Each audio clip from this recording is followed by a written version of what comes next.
This is the weekly Bible lesson sermon from the Plainfield Christian Science Church Independent, located in Plainfield, New Jersey, in the United States of America. For more information, please visit our website, www.plainfieldcs.com. This lesson is for the week ending Sunday, June 4th, 2017. Subject: God, the only cause and creator. Golden text, Luke. Our Father, which art in heaven, hallowed be thy name. Responsive reading, Psalms. O Lord, our Lord, how excellent is thy name in all the earth, who has set thy glory above the heavens. When I consider thy heavens, the work of thy fingers, the moon and the stars which thou hast ordained, what is man that thou art mindful of him, and the Son of Man that thou visitest him? For thou hast made him a little lower than the angels, and hast crowned him with glory and honor. Thou madest him to have dominion over the works of thy hands. Thou hast put all things under his feet. O Lord, our Lord, how excellent is thy name in all the earth. Lesson Sermon. The Bible. Genesis. In the beginning, God created the heaven and the earth. And God said, "Let us make man in our image, after our likeness." So God created man in his own image.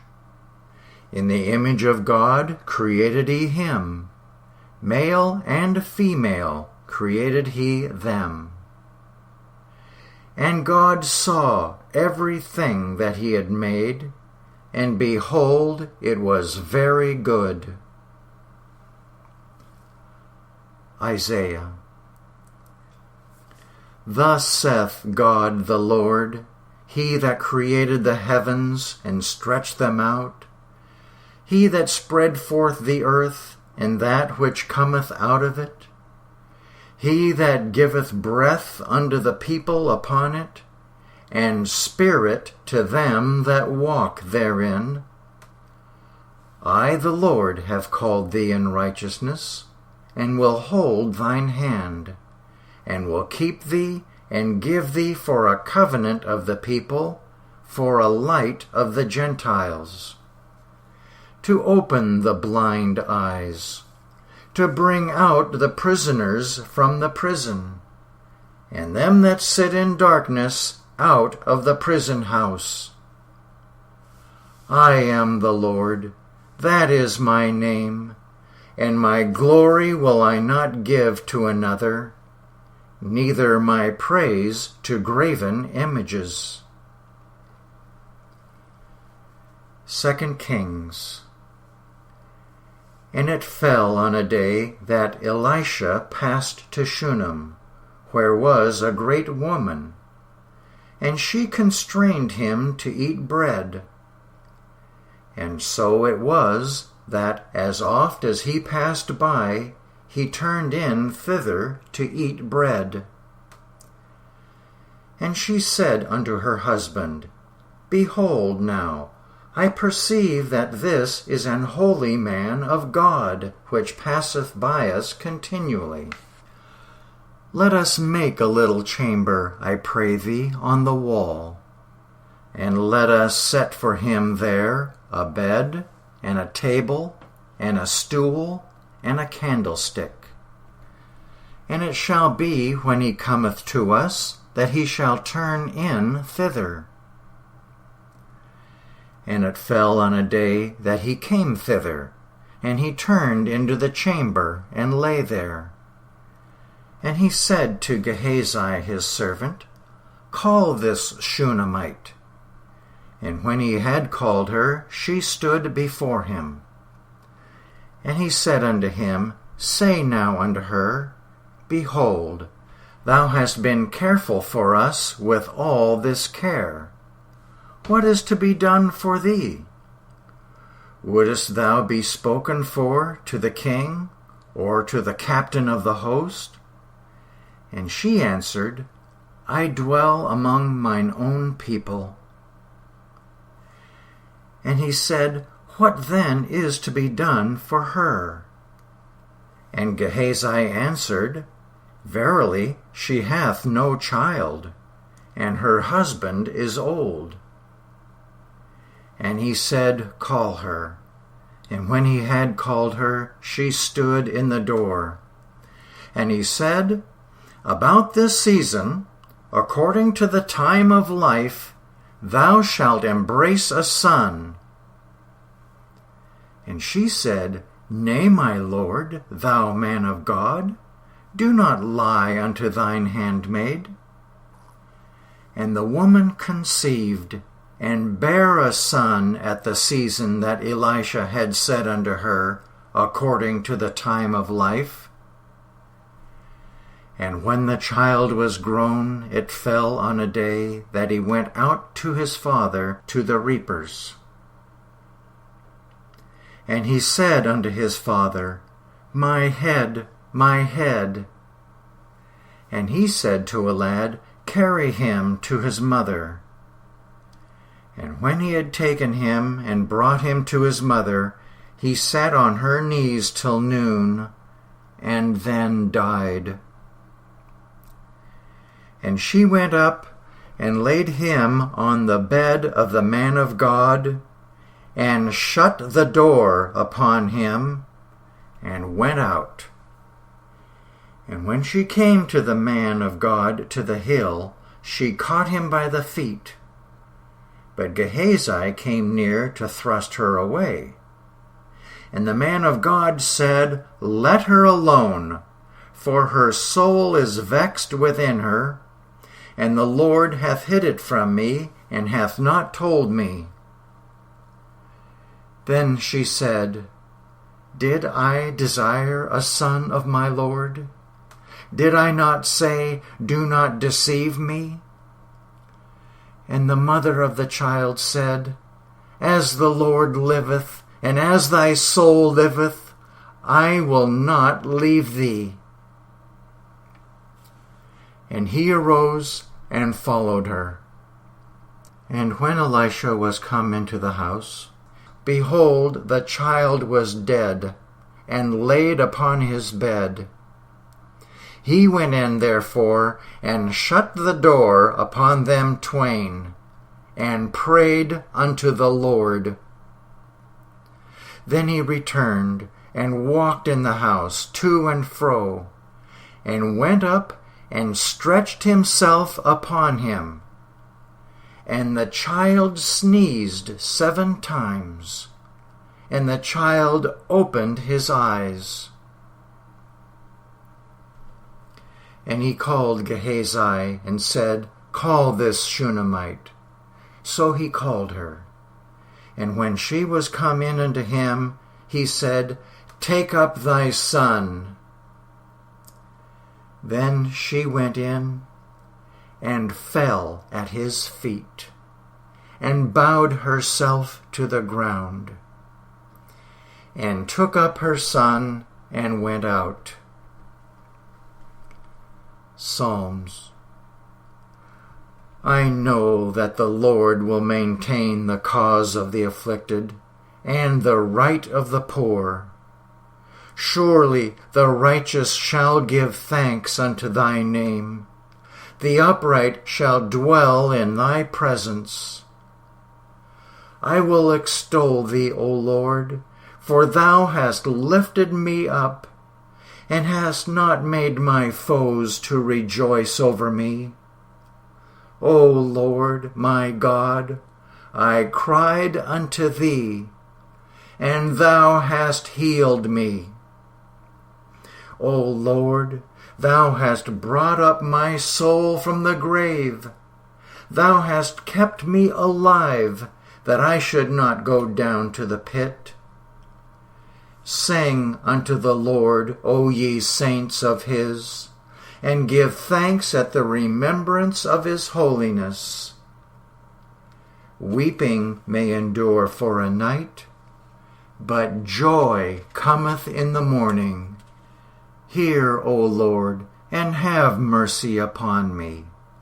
Lord, be thou my helper. Thou hast turned for me my mourning into dancing. Thou hast put off my sackcloth and girded me with gladness, to the end that my glory may sing praise to thee and not be silent. O Lord my God, I will give thanks unto thee forever.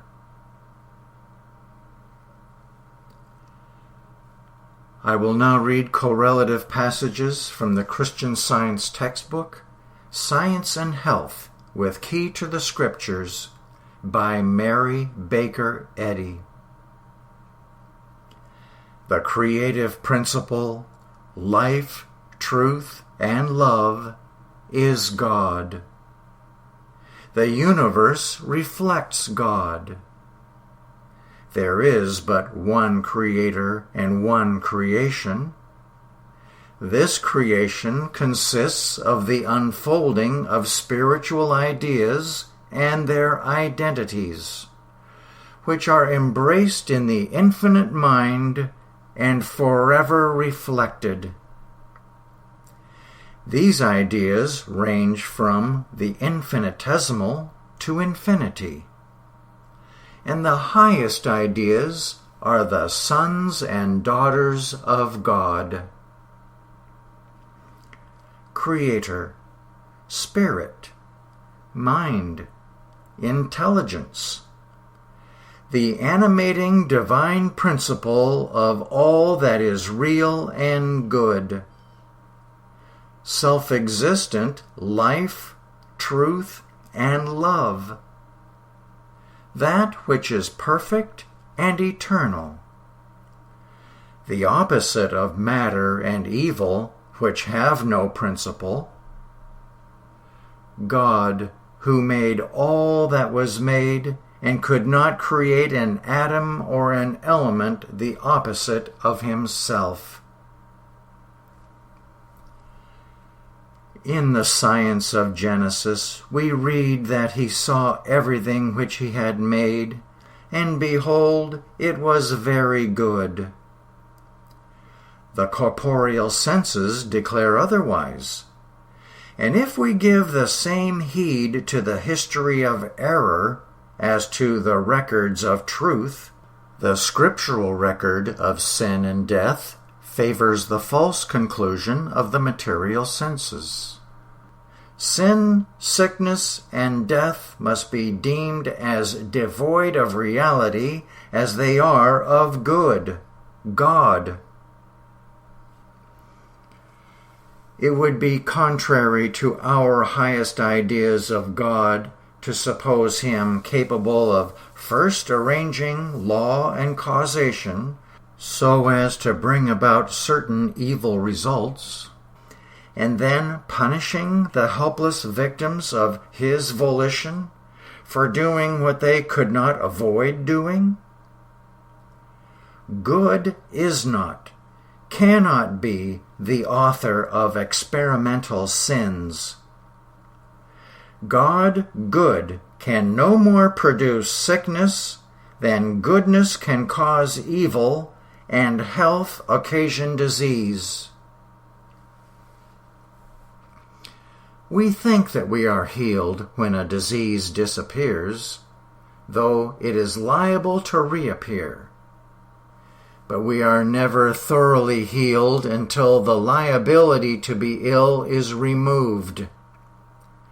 So-called mortal mind, or the mind of mortals, being the remote, predisposing, and the exciting cause of all suffering, the cause of disease, must be obliterated through Christ in divine science, or the so-called physical senses will get the victory. Unless an ill is rightly met and fairly overcome by truth, the ill is never conquered. If God destroys not sin, sickness, and death, they are not destroyed in the mind of mortals, but seem to this so-called mind to be immortal. What God cannot do, man need not attempt. Does God send sickness, giving the mother her child for the brief space of a few years, and then taking it away by death? Is God creating anew what he has already created? The Scriptures are definite on this point, declaring that his work was finished. Nothing is new to God, and that it was good. Can there be any birth or death for man, the spiritual image and likeness of God? Instead of God sending sickness and death, he destroys them and brings to light immortality. Omnipotent and infinite mind made all and includes all. This mind does not make mistakes and subsequently correct them. God does not cause man to sin, to be sick, or to die. There is but one primal cause. Therefore, there can be no effect from any other cause, and there can be no reality in aught which does not proceed from this great and only cause. Sin, sickness, disease, and death belong not to the science of being.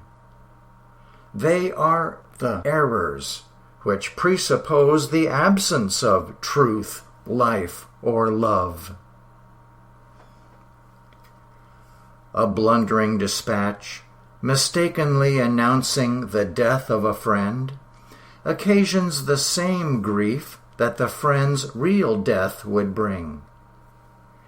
You think that your anguish is occasioned by your loss.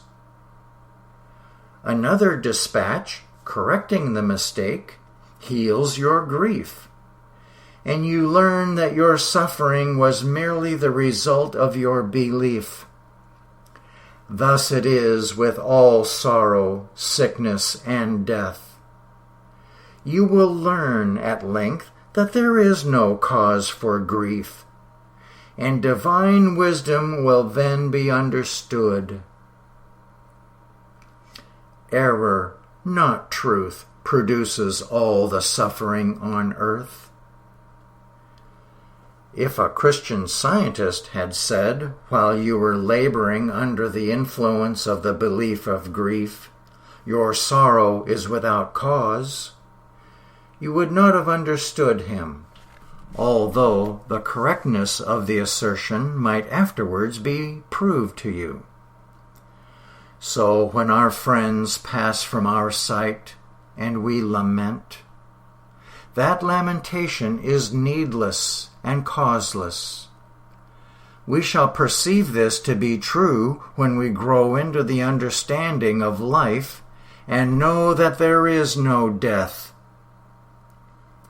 This is the doctrine of Christian Science, that divine love cannot be deprived of its manifestation or object, that joy cannot be turned into sorrow, for sorrow is not the master of joy, that good can never produce evil, that matter can never produce mind, nor life result in death. The perfect man, governed by God, his perfect principle, is sinless and eternal. Christian Science presents unfoldment, not accretion. It manifests no material growth from molecule to mind, but an impartation of the divine mind to man and the universe. Proportionately, as human generation ceases, the unbroken links of eternal harmonious being will be spiritually discerned, and man, not of the earth, earthly, but coexistent with God, will appear. The scientific fact that man and the universe are evolved from spirit, and so are spiritual, is as fixed in divine science as is the proof that mortals gain the sense of health only as they lose the sense of sin and disease. Mortals can never understand God's creation while believing that man is a creator. God's children, already created, will be cognized only as man finds the truth of being. Thus it is that the real, ideal man appears in proportion as the false and material disappears. No longer to marry or to be given in marriage neither closes man's continuity nor his sense of increasing number in God's infinite plan. Spiritually, to understand that there is but one Creator, God, unfolds all creation, confirms the Scriptures, brings the sweet assurance of no parting, no pain, and of man deathless and perfect and eternal.